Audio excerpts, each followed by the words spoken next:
This episode is sponsored by Free Market Kids. Join the league of families who are transforming family time into unforgettable Bitcoin learning experiences. With our Hodl Up Bitcoin mining board game, you're not just playing, you're building bridges, creating memories, and unlocking the brilliance of the future one block at a time. Welcome to Orange Hatter. Today, I'd like to share with you my conversation with Elizabeth. So thank you very much, Elizabeth, for coming on to our show. This is for any woman out there who is sitting on the fence about Bitcoin, not quite sure it's worth spending time to learn about, and we're hoping to help the women hop off the fence and walk a little bit, one tiny little baby step toward the rabbit hole of Bitcoin. So to get us started, can you tell us a little bit about yourself and how you even came across this whole Bitcoin thing? Yes, so I was at work. That's how I found out about, well, maybe I should just back up. Before I found out about Bitcoin, I was just studying on my own Austrian economics. And that came about by a coworker of mine who was very passionate about it, that he would bring around printed articles by prominent Austrian economists. And he had given me one by Hans Hoppe, and it was titled Rothbardian Ethics. And reading it, it was at a level that I knew what I was reading was something, like I didn't know what I didn't know, but I knew that I needed to know this. It piqued my curiosity, I would say. And so with that, I learned about money, what makes money good, what makes money bad. And I probably had spent many hours reading books, listening to lectures before I'd even heard about Bitcoin. So I had heard about Bitcoin on a YouTube video, and it was about praxeology. Mises, they kind of broke it down to make it easier for people to understand. And at the end of the video, she said, "I don't take fiat money, I only take Bitcoin." Had never heard of the word Bitcoin before. So I was like, oh, another thing I don't know. So I was already primed for that with a curiosity, I would say. And so I just looked it up, Bitcoin, and everything from there just started online. I didn't talk to anybody. Nobody told me about Bitcoin. So that was all. I think I had maybe an advantage that nobody tried to convince me, because sometimes when people try to convince you of something, you don't believe them. Right. But I would say I was primed for it because I was already looking for alternatives to an inflationary fiat money. Mm-hmm. Wow, that's so interesting that your coworker would just bring in printed articles, and the fact that you read them. Yes, I think it was the right timing. Also, maybe just respecting that person as well helped. I knew he was smart, so I thought I should take a look. So can you tell our listeners what Austrian economics is? Yes, I would say there's an economics model that you learn in school called Keynesian economics, and they kind of just gloss over the fact that your money is fiat. And I think it goes more into just more like theory or models that are maybe a little bit more hard to understand. And with Austrian economics, it makes it more of like humans act based on what they value.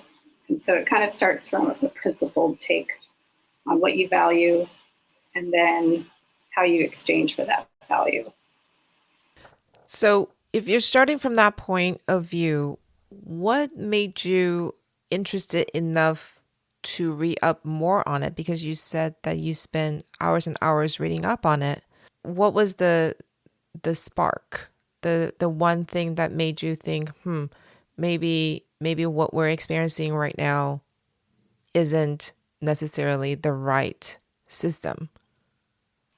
I think because it was so relatable, as far as you you know that when you go out to the store, everything becomes more expensive over time. And nobody had ever taught me anything about the quality of money, or there are certain properties of money that make make it better or make it worse. And one of those is scarcity. And what we have now is not scarce at all. In fact, it just keeps increasing. And so if you have that, it was so clear to me in just, a few chapters about money that I guess I just, it was like a truth. And it didn't take long to even discover some of these. For example, like one book was called Economics in One Lesson by Henry Hazlitt. And it was written in the early 1900s, around the time the Federal Reserve had already been established, I believe. But he was already warning about the problems with fiat money. And he predicted, the problems to come. He was just a little bit early for those problems. But reading that, you can see yourself living in that now. Yeah. So there's just so many truths like that were just very clear, almost black and white.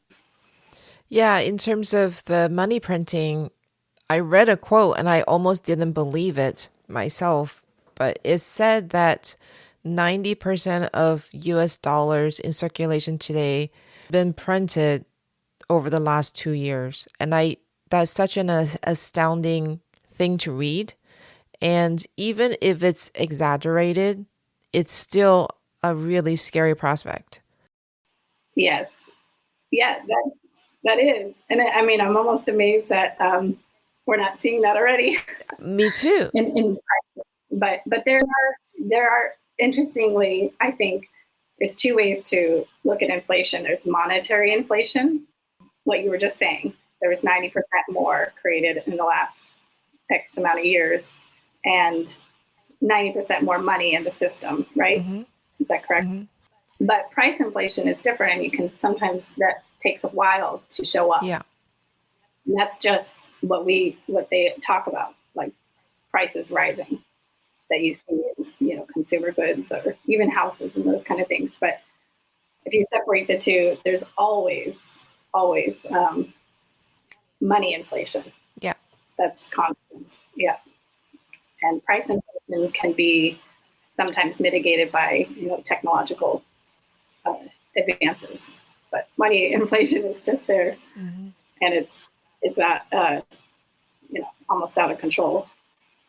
Yeah, you can definitely see it when you just go into the grocery store. I was visiting family coming back from Miami last week, and they are retired and on a fixed income, and they're worried. They're worried that their grocery bill has increased literally 100%. Their grocery bill has doubled, and it's a retired couple. It's just two people. Yes. And can you imagine people with families with multiple kids and larger expenses? It's a scary prospect. I see that too as in a family dynamic, you might have one person that handles the finances. And if you're not that person, then you may think, well, this doesn't apply to me. But this is everybody has this problem, and it's the same problem. And if you have a currency that inflates, if you're in a country that where the currency inflates, then you have a problem. And there isn't a country out there that doesn't have it. So everybody, we're all having this problem to various degrees. Yeah. So it is something worth learning about. And that's something I've told myself over the years,